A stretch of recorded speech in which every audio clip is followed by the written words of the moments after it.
이 시간에는 우리 이 에스라서 1장 1절에서 5절의 말씀을 통하여서 하나님의 섭리라고 하는 그런 제목으로 하나님의 은혜를 나누고자 합니다. 영국의 유명한 영성가이신 윌리엄 템플 목사님이 이제 캠브리지 대학에 설교를 부탁을 받게 되었습니다. 이 윌리엄 템플 목사님이 그 영국의 석학들이 모여있는 그 캠브리지 대학에 그들에게 무슨 하나님의 말씀을 전해야 될까 이렇게 고민하다가 기도하는 중에 기도에 응답하시는 하나님이라고 하는 그런 제목으로 설교를 준비하십니다. 그리고 나서 이제 그 캠브리지 대학의 석학들에게 하나님은 우리의 기도를 응답하시는 분이라고 하는 이 메시지를 그들에게 전하고 있었습니다. 그랬는데 그 중에 그 한 학생이 설교를 하는 이 와중에 저가 손을 들고 그리고 큰 소리로 목사님에게 이렇게 질문을 했습니다. 목사님, 기도는 응답되는 것이 아니라 우연입니다. 어쩌다가 그렇게 되는 겁니다. 그래서 우연의 일치라고 하는 그런 이야기가 있지 않습니까?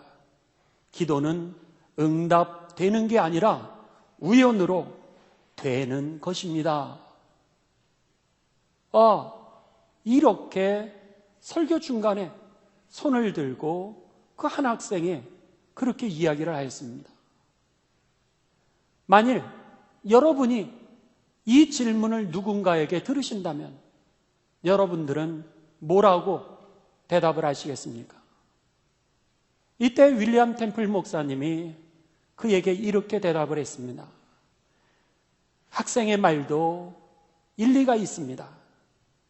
하지만 이상한 것은 기도를 하면 우연이 생기고 기도를 하지 않으면 우연이 생기지 않는다는 사실이죠.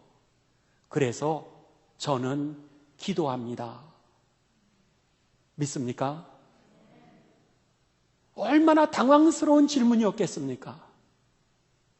목사님, 기도는 응답되어지는 것이 아니라 우연히 되어지는 겁니다.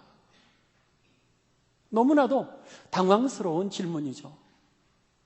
그런데 여러분들은 잠깐 제가 몇 초를 여러분들에게 드렸는데 그 질문을 받으셨을 때 여러분이라면 어떻게 대답하셨겠습니까?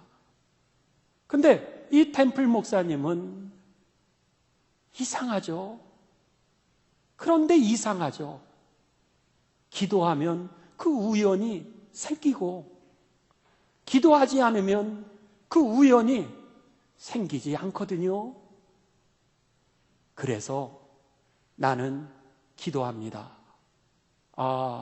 얼마나 감격스러운 그런 대답인지 모릅니다. 그렇습니다. 여러분, 우리들의 인생은요, 하나님이 다스리시고 그리고 통치하고 계신 것입니다. 만일 내가 원하는 대로 일이 되어졌다면 우리들은 하나님 안 믿었을 겁니다. 내가 전지하다면 모든 것을 안다면 하나님은 필요 없을 것입니다. 내가 전능하다면 내가 원하는 대로 모든 것을 다 이룰 수 있고 할 수 있다면 우리들은 내가 전능하기에 하나님은 필요 없을 겁니다. 그런데 내가 하나님을 믿는 이유는 내가 전지하지 아니하고 내가 전능하지 않기 때문에 하나님이 전지하시고 하나님이 전능하시기 때문에 하나님을 믿고 기도하여 응답받고 있는 것이죠. 그래서 내가 내 인생이 내 마음대로 되지 않는 이유는 인생의 주인이 내가 아니기 때문인 것입니다. 오늘 하나님은 우리들의 삶을 다스리시고 통치하시는 주인 되신 하나님이라고 하는 것이 저와 여러분의 분명한 믿음의 고백과 믿음의 내용이 되시기를 주님의 이름으로 축원합니다. 하나님이 우리들의 삶의 주인 되시고 통치자라고 하는 것, 내 삶을 다스린다라고 하는 것을 우리는 전문적인 신앙 용어로 뭐라 그러냐면 하나님의 섭리, 이렇게 얘기를 합니다. 하나님의 섭리. 섭자는 다스릴 섭자입니다. 그리고 리는 이치 리자입니다. 그러니까 이치를 하나님이 다스린다라고 하는 그런 표현이죠. 여기에 이제 다스릴 섭뿐만 아니라 잡을 섭, 이런 단어를 같이 쓰고 있습니다. 잡는다는 거예요.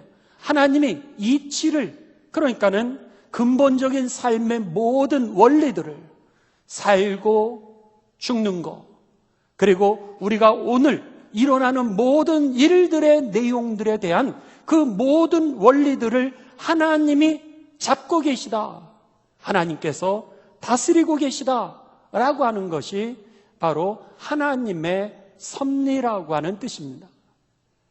지금 이 윌리엄 템플 목사님은 그 얘기를 하신 겁니다.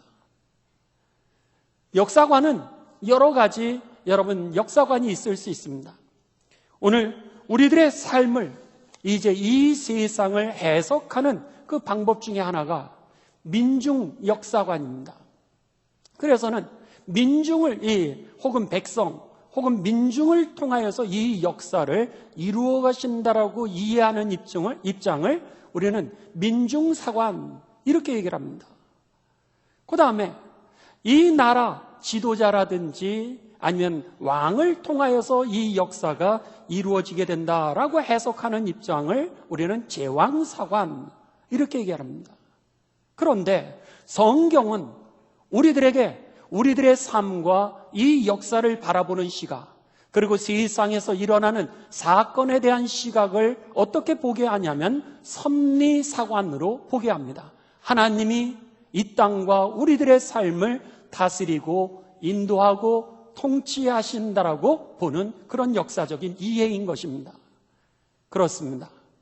여러분, 저와 여러분이 예수님을 나의 구원자로, 나의 삶의 주인으로 인정하신다면 저와 여러분의 역사관은 민중사관도 아니요, 제왕사관도 아니요, 오늘 하나님의 섭리의 사관이 저와 여러분의 믿음의 눈이 되시기를 주님의 이름으로 축원합니다. 그래서 주어진 사건을 보면서 우리는 뭐라고 이야기를 하냐면 주님이 하셨다, 이렇게 표현하는 겁니다. 정말 은혜가 아니면은 정말 이런 일은 있을 수 없어. 어떻게 이런 일이, 이렇게 이야기하는 것은 모두 다 내가 한 것이 아니라 하나님이 하셨다라고 하는 섭리사관을 우리가 이야기하고 있는 것이죠. 그런 면에 있어서 여러분들이 주변에 일어나는 사건과 그리고 그리고 이 민족과 열방에 일어나는 사건들을 바라보시면서 하나님이 어떻게 일하시는가를 목도하시고, 그리고 그 하나님의 일하심에 대하여서 다른 사람에게 가르쳐주고 여러분 간증할 수 있는 삶이 되시기를 주님의 이름으로 축원합니다. 오늘 본문 말씀이 바로 그런 말씀입니다. 오늘 본문 말씀은 에스라라고 하는 그런 선지자입니다. 에스라라고 하는 선지자, 그는 제사장이기도 하였고요, 그는 율법학자라고 그래서 성경에 보면 학사 에스라, 이렇게 불림을 받는 사람입니다. 이스라엘은 이제 바벨론이라고 하는 나라에 의하여서 그들의 나라를 다 잃게 되었습니다. 이제 포로가 되었습니다. 그리고 70년 동안 그들은 노예가 되었습니다. 나라를 잃게 되고, 그리고 70년 동안 유배가 되고 식민지 생활을 하면서 노예로 살아가는 그런 삶이었습니다. 그런데 놀랍게도 70년 만에 저들이 이제 해방을 얻게 되고, 그리고 예루살렘으로 그들의 삶이 귀환을 하게 되면서 에스라는요, 귀환을 할 때 바벨론에서 3차례에 걸쳐서 나뉘어서 예루살렘으로 이스라엘 백성들이 귀환을 하게 됩니다. 1차 귀환 때는 누가 지도자가 되냐면 여러분들이 잘 많이 들으셨던 이름 중에 하나가 수룹바벨이라고 하는 사람이 있습니다. 근데 수룹바벨이라고 하는 사람이 지도자가 되어서 이스라엘 백성들을 예루살렘으로 1차 귀환을 하게 되고요. 두 번째는 오늘 이 에스라서를 썼던 에스라가 이제 인도하고 지도자가 되어서 귀환하는 사람들을 이끌어오게 됩니다.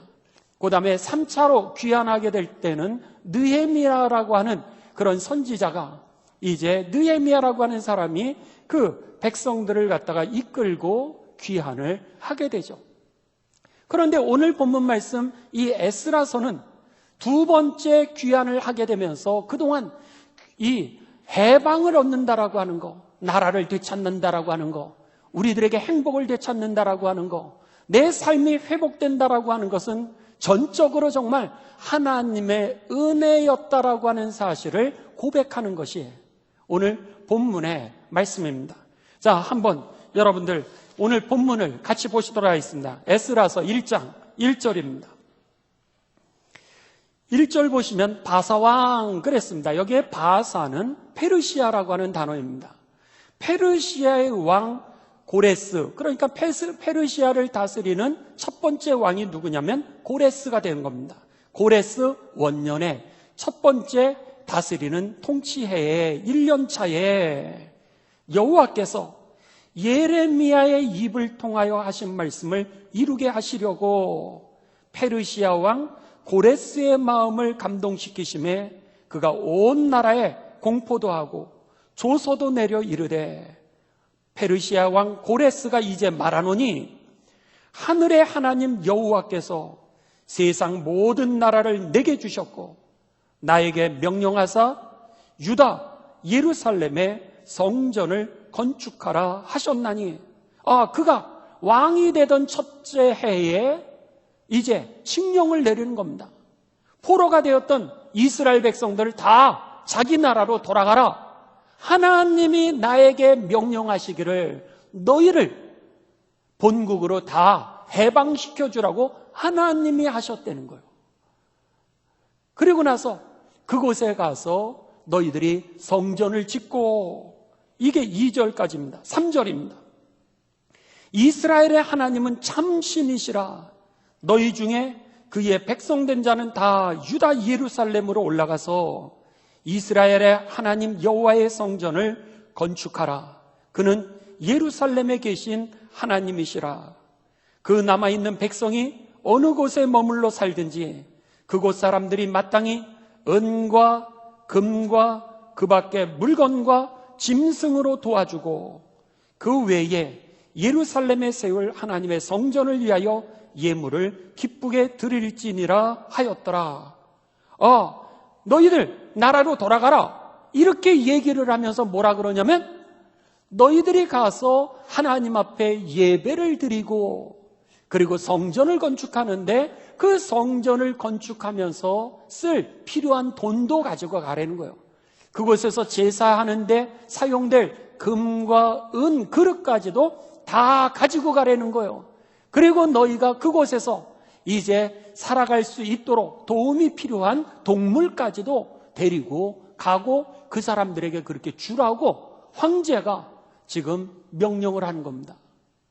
그동안 그들은 여러분 나라를 되찾기 위하여 70년 동안 혁명도 일으켰습니다. 70년 동안 테러도 자행했습니다. 그렇지만 그 꿈을 이룰 수가 없었습니다. 그들은 자기의 몸에 신라도 붓고 석유도 붓고 그리고 분신자살도 했을 겁니다. 어떤 이들은 자해도 했을 것이고 어떤 이들은 자기의 목숨을 걸고 자살을 하면서 자살폭탄을 메고 그리고 독립을 위하여 그렇게 싸웠을 것입니다. 그런데 그들이 그렇게 원했던 독립이 이루어지지 않았습니다. 그런데 놀랍게도 한순간에 그 하나님을 믿지 않는 사람이었는데 내가 보니 신 중에 하나님이 제일 큰 신이라는 거예요. 신 중에 제일로 위대한 신이 여호와 하나님이라고 이렇게 얘기를 하면서 하나님이 나로 하여금 여러분을 해방시켜 본국으로 돌아가게 하셨다라고 그렇게 선언하면서 다 다 주라는 거예요. 다 주라는 거예요. 여러분, 어찌 이런 일이, 이 사건을 경험하면서 에스라는 뭐라 그러냐면 하나님이 아니면 이 일이 있을 수 없다는 거예요. 그렇게 내가 회복하려고, 그렇게 내가 해결하려고, 그렇게 내가 민족을 되찾으려고 그렇게 노력했지만 내 힘으로 되지 않았는데 하나님이 하시니까 한 번에 다 되어졌던 것이죠. 여러분, 2022년도가 정말 내 힘으로 할 수 없었던 것이 하나님의 능으로 한 번에 되어지는 것, 그냥 쑥 풀려지는 것을 경험하는 해가 되시기를 주님의 이름으로 축원합니다. 오늘 본문 말씀을 보면 그러면서 하나님이 하신 일을 갖다가 지금 이것은 뭐 세계적인 역사입니다. 그냥 성경의 이야기가 아니라 세계 역사에 나와 있는 내용들이죠. 그러면서 이제 하나님이 하신 일을 조목조목 두 가지로 요약을 합니다. 여기서 뭐라 그러면 스가랴서 1장 1절입니다. 페르시아 왕 고레스 원년에 여호와께서 예레미야의 입을 통하여 하신 말씀을 이루게 하시려고 바사왕 고레스의 마음을 감동시키심에 그가 해방시키셨습니다. 이렇게 얘기를 했습니다. 예레미야의 입을 통하여서 예언했던 내용이 그대로 이루어진 사건이라는 거예요. 그러면 예레미야가 도대체 어떤 예언을 했냐는 거예요. 예레미야는 이제 바벨론이 막 부강하였을 때 이스라엘에서 이런 예언을 합니다. 여러분, 바벨론에게 항복하십시오.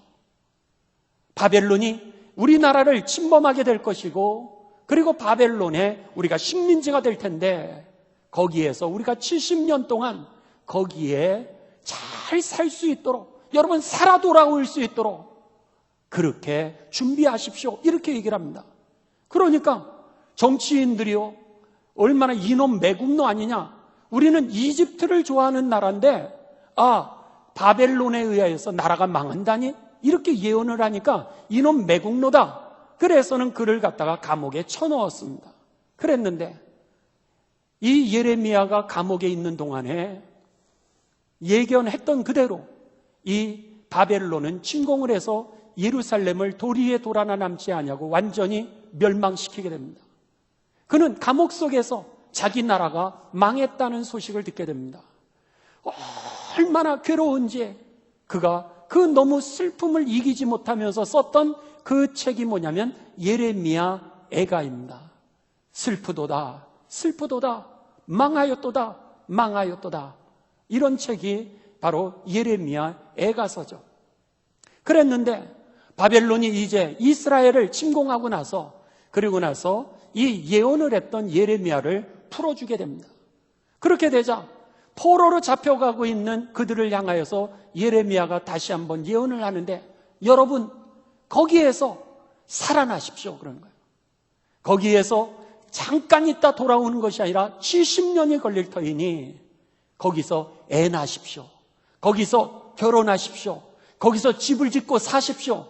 그래서 잘 살다가 돌아오시오. 그렇게 예언을 하게 됩니다. 그 예언의 내용이 예레미야서 25장 11절에서 12절의 예언입니다. 한번 여러분 보시도록 하겠습니다. 여기에 보시면 이 모든 땅이 폐허가 되어 놀랄 일이 될 것이며 이 땅이 폐허가, 나라가 망할 것을 예언합니다. 두 번째, 이 민족들은 70년 동안 바벨론의 왕을 섬기리라. 이렇게 70년의 그 유배 생활을 예언하게 됩니다. 그런데 그대로 어떻게 된 거예요? 그 하나님의 말씀은 말씀 약속하신 그대로 이루어졌다는 거예요. 여러분, 그렇습니다. 하나님이 여러분들에게 2022년도를 시작하시면서 혹은 예배를 통하여서, 아니면 여러분이 기도를 드리실 때, 아니면 여러분이 찬송을 하실 때 성령의 음성으로 여러분에게 약속하시는 말씀들이 있습니다. 그런데 오늘 이 에스라는 뭐라 그래요? 하나님은 신실하신 분이라는 거예요. 약속하신 70년 그 약속을 지키시고 이스라엘 백성을 하나님의 방법으로 회복시키셨던 그 하나님이라는 거예요. 그렇다면 오늘 우리에게도 약속하신 하나님의 약속이 그대로 이루어질 것을 믿는 믿음이 되시기를 주님의 이름으로 축원합니다. 성경을 통하여서 하나님의 약속하셨으면 그대로 이루어지게 될 겁니다. 여러분이 기도하는 가운데 하나님께서 약속을 하셨으면 신실하신 그 하나님이 여러분의 기도에 반드시 응답해 주실 것입니다. 에스라가 이 민족의 역사를 통하여 하나님은 어떤 분이시냐? 하나님은 약속, 언약을 지키시는 분이시고 그분은 신실하신 하나님이라는 거예요. 그리고 그 하나님이 우리를 회복시키시는 하나님이라고 하는 겁니다. 마지막 두 번째는 여기에 12절입니다. 이 예레미야는 두 번째 예언을 하게 되는데 무엇을 예언하게 되냐면 여호와의 말씀이니라. 70년이 끝나면 내가 바벨론의 왕과 그의 나라와 갈대아인의 땅을 그 죄악으로 말미암아 벌하여 영원히 폐허가 되게 하리라 그럽니다. 70년이 지난 다음에 그 다음에 무슨 일이 생긴다는 거요? 여러분을 갖다가 망하게 했던 그 바벨론을 갖다가 하나님께서 망하게 하리라 이렇게 예언을 하는 거예요. 이해되지 않는 예언이었습니다. 그런데 여러분 놀랍게도 70년 있다가 바벨론이 고레스라고 하는 1절에 나와 있는 고레스라고 하는 사람에 의하여서 바벨론이 망하게 되고요. 그리고 페르시아라고 하는 제국이 쓰게 됩니다. 자, 한번 이 지도를 보여주시 바랍니다. 그 사건이 이제 지도를 보시면 조금 더 여러분들이 이해하기가 쉽습니다. 저쪽에 1번이 바로 페르시아, 파사라고 오늘 1절에 나와 있는 이 페르시아라고 하는 나라입니다. 그 다음에 2번은 메데라고 하는 나라고요. 정중간에 바벨론이라고 하는 나라가 있고요. 그 다음에 네 번째 왼쪽 편, 여러분들이 보실 때는 오른편 아래쪽에 이집트라고 하는 나라가 있는 겁니다. 그런데 그 당시 고대 근동은 바벨론이 이스라엘을 점령했을 때에는 전 세계 고대 근동을 다 저렇게 제패하였습니다. 그래서는 바벨론이라고 하는 나라는 메데라든지 아니면 페르시아라든지 저렇게 이집트까지도 30개의 크고 작은 나라들을 종합해서 다 통치하는 거예요. 그러니까 그 안에는 약 30개여 개의 나라들이 그 안에 있었던 겁니다. 그랬는데 고레스라고 하는 사람이 이제 어디서 나오게 되냐면 저 일본에 있는 페르시아에서 나오게 되는 겁니다. 그 당시 페르시아는요 2번 메데라고 하는 큰 나라에게 바벨론에게도 조공을 바치고 있었지만은 메데라고 하는 나라에게도 조공을 바치고 있었던 자그마한 나라였습니다. 그랬는데 이 메데의 왕이 어느 날 꿈을 꾸게 됩니다. 아스티게스라고 하는 그런 왕인데 이 역사 기록은 헤로도토스라고 하는 그 역사책에 기록되어 있는 내용입니다. 이 아스티게스라고 하는 이 메데 왕이 어느 날 꿈을 꿨는데 공주가 오줌을 넣는데 그 오줌이 메데라고 하는 왕국을 다 넘쳐 그냥 덮어버리고 말았습니다. 너무 이상한 거예요. 그래서 신하들을 모았습니다. 내가 꿈을 꿨는데 공주가 오줌을 넣는데 나라 전체를 다 뒤덮더라. 이게 무슨 뜻인지 해몽해보라. 그랬더니 악몽입니다. 그런 뜻이에요. 그러니까는 흉조입니다. 이제 공주님께서 결혼하시게 되면은 아기를 낳게 되실 텐데 그 아들을 통하여서 메데라고 하는 나라를 이제 전복시킬 수 있는 그런 불길한 징조입니다. 그러니까 왕이 뭐라 그러냐면 에이 뭐 그런 일이 이렇게 이야기하면서 하지만 마음에는 근심을 가지고 있었습니다. 늘 그런 마음을 가지고 있다가 공주가 결혼할 나이가 되자 그는 이 파사라고 페르시아라고 돼 있었던 그 지역의 그 젊은이 아주 평범한 젊은이를 그의 남편으로 이제 데리고 오게 합니다. 그리고 나서 결혼을 시키고 그리고 나서 아기를 낳게 되는데 그 아기를 낳게 될 때쯤에 왕이 이 아스티게스 왕이 똑같은 비슷한 꿈을 꾸게 됩니다. 기분이 나쁜 거예요. 그래서는 자기의 신복, 신하를 불러가지고 너가 공주의 출산을 도와주는 척을 하면서 만일 딸이 나면 살려주고 아들이 태어나면 쥐두새도 모르게 죽여라. 이렇게 하면서 그의 신복 신하를 갖다가 공주의 이 출산을 돕게 보내게 됩니다. 공주가 아기를 낳는데 아들이었어요. 신하가 보니까 왕의 명령에 의하면 죽여야 되는데 이 아이가 너무 총명한 거예요. 이 아이를 죽일까 말까 그러다가 신하가 살려야 되겠다 이런 마음을 갖게 됩니다. 그런데 같은 날 그 산속에 소에게 여물을 먹이는 그 가난한 가정에 남자아이가 동일하게 태어났는데 그 아이가 사산되어서 태어나게 됩니다. 그러니까는 아이가 죽어서 태어나게 된 거예요. 그를 알고 그 신하가 이 공주의 아들 고레스를 데리고 가서 그리고 나선 그 죽은 아이를 데리고 오고 너 이 아이를 절대로 소문내지 말고 잘 키워라. 이렇게 이야기를 하고는 죽은 아이를 데려와서 공주에게 당신의 아들이 죽었습니다. 그리고 왕에게 데리고 가서 공주의 아들이 죽었습니다. 이렇게 보고를 합니다. 그리고 나서 10년이 지났습니다. 10년이 지났는데 이 고레스가 10살이 되었을 때 그가 전쟁놀이를 좋아하는 거예요. 그래서는 이웃 동네 아이들까지 다 모아가지고 전쟁놀이를 하면 자기가 대장이 되고 그리고 다른 아이들에게는 이제 그 규율을 갖다가 군대 규율을 만들어서 만일 도망가게 되면 곤장 10대, 거짓말하게 되면 곤장 20대 이런 식으로 규칙을 정해놓고 나서 전쟁놀이를 하는 거예요. 그러던 어느 날 그 동네에서 애들이 전쟁놀이를 하다가 그 한 아이가 도망을 가다가 잡혀가지고 결국 곤장 10대를 맞게 되었습니다.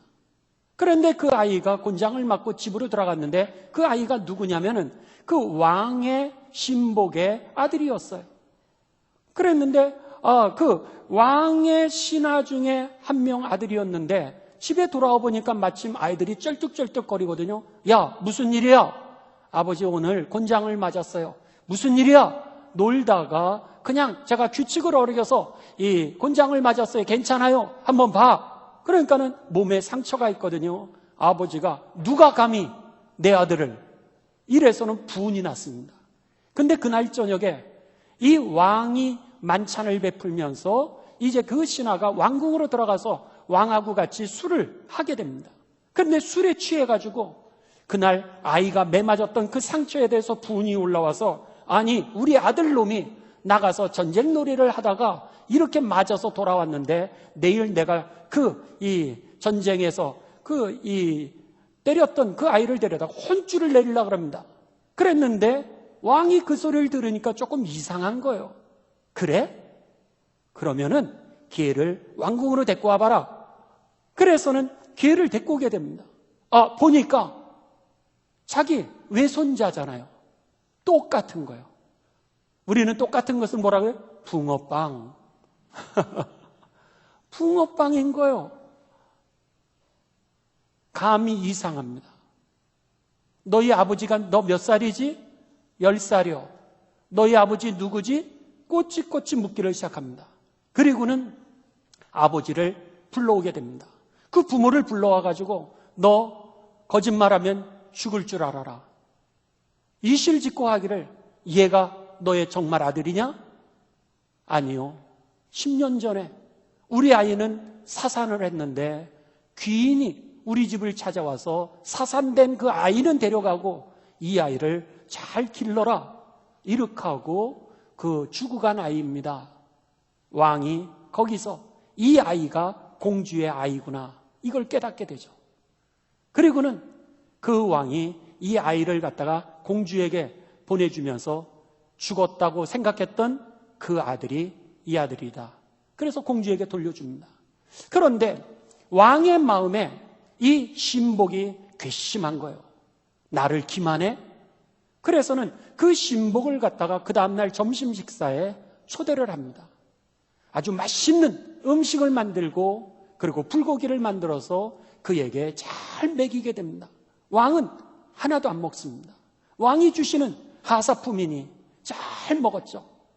식사가 딱 끝났는데 이 아스티스, 이 왕이 그에게 이렇게 얘기를 한 겁니다. 내 이놈, 내가 나를 기만해? 너가 먹은 고기가 뭔지를 아느냐? 네 아들을 잡아 삶아 만든 고기니라. 그 아버지에게 한이 오게 됩니다. 왕을 속이긴 했지만은 내가 내 아들의 고기를 먹었다라고 하는 이 사실 때문에 그에게 한이 맺히게 되죠. 그는 관직을 내려놓게 되고 그리고 자기의 재산을 다 처분합니다. 그리고는 자기의 자녀들과 아내에게 줄 만큼 재산을 다 나눠주고 그리고 나서 나머지 재산을 모아서 이제 공주를 찾아갑니다. 공주를 찾아가서 공주님, 제가 당신의 아들을 가정교사를 해도 될까요? 좋죠. 결국 이 사람이 이제 고레스를 갖다가 가정교육을 하면서 전쟁하는 법을 가르치게 되고 나라를 통치하는 법을 가르쳐주게 됩니다. 그리고 나서 이제 10년이 지나게 돼요. 20살이 되었죠. 20살이 되었는데 놀랍게도 작은 나라였던 그 페르시아를 그가 정복하게 됩니다. 자, 첫 번째 사진을 다시 한번 보여주시죠. 이 첫 번째 이 지도 사진을 보시면 페르시아라고 하는 나라를 그가 일본을 이제 제패하게 됩니다. 그리고 나서 4년 후에 메데라고 하는 나라를 이제 제패하게 됩니다. 점령하게 되죠.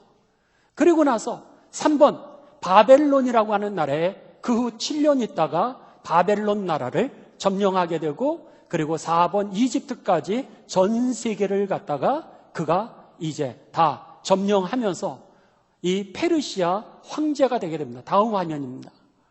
다음 화면을 보시면은 저렇게 색깔이 되어 있는 것처럼 고대 근동 전체를 갖다가 그 20살 되었던 고레스가 세상을 평정하게 되면서 다스리게 됩니다. 이제 그가 황제가 되었어요. 황제가 되었는데 어느 날 스룹바벨이라고 하는 사람이 찾아오게 됩니다. 스룹바벨이 누구냐면 그 10살 때 전쟁놀이 할 때 함께 있었던, 함께 놀았던 그 아이였어요. 그 당시에 예루살렘에서 포로로 잡혀왔던 그 가족의 아들이 있었는데 걔가 전쟁놀이에 같이 했거든요. 전쟁놀이를 하다가 그가 이제 고레스가 뭐라면 너 내가 왕이 되면은 너의 나라 백성들 너희 나라 다 돌려줄 거야. 돌아가게 해줄 거야. 이렇게 얘기를 했어요. 그러니까 그 얘기를 들었던 스룹바벨이 뭐라 그랬냐면 어린 나이인데도 불구하고 아니 우리나라 백성들을 우리나라로 돌려보낸다면 그러면은 예루살렘 성전에서 빼앗아 왔던 금그릇, 은그릇 그것도 이왕이면 돌려줘서 가지고 가게 하죠. 그래? 그것도 다 주지. 이게 10살 때 약속했던 거예요. 그랬는데 정말로 그가 황제가 됐잖아요. 그러니까 스룹바벨이 그를 찾아왔습니다. 왕이시여, 황제시여. 그 10살 때 당신이 나하고 약속했던 걸 기억하십니까? 당신이 황제가 되면 우리나라 백성들을 다 본국으로 보내주시겠다고 하지 않았습니까? 했지? 너희들 다 돌려보내주마. 아니 그것만이 아니라 그때 이런 약속했던 것도 기억하십니까?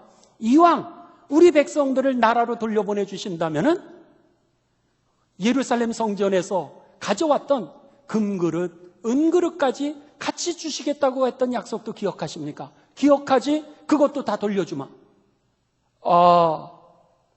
이렇게 되어지면서 여러분 이 고레스 왕이요 그 황제가 이스라엘 백성들을 그냥 한 방에 자기의 본국으로 다 돌려보내주고 그리고 그들에게 가지고 왔었던 집기들 다 돌려주고 뿐만 아니라 돌아가서 살아갈 수 있도록 먹을 것까지 다 챙겨주었던 것이죠. 테러를 해도 회복할 수 없었던 성전이었고 독립운동을 해도 회복할 수 없었던 나라였고 그리고 자살을 해도 아니 내가 폭탄으로 정말 투신해도 해결할 수 없었던 그 인생의 문제가 여러분 하나님이 개입하시니까 한 방에 그냥 해결되고 말았던 거예요. 나라도 되찾고, 그리고 성전도 되찾고, 그리고 자신의 삶도 해방을 얻고, 가족도 다 모든 것을 회복하게 되었던 것입니다. 오늘 말씀이 그 얘기예요. 어찌 이런 일이? 근데 이 일은 내가 하는 것이 아니라 하나님이 하시는 일이라고 하는 것입니다. 여러분, 오늘 이 에스라서를 통하여서 우리들에게 주시는 하나님의 메시지가 있습니다. 그것은 뭐냐면 오늘 우리들의 노력이 아니라 하나님이 하셔야 된다는 거예요. 그리고 내 인생의 회복, 그리고 우리의 가문의 회복, 그리고 우리들의 삶의 역사가 일어나는 일은 나의 능력, 나의 지식, 나의 노력이 아니라 여러분 하나님의 지혜, 하나님의 은총, 그리고 합력하여 선을 이루시는 하나님의 약속 가운데 있음을 바라보시면서 때로는 우리가 이해하지 못하는 사건도 있습니다.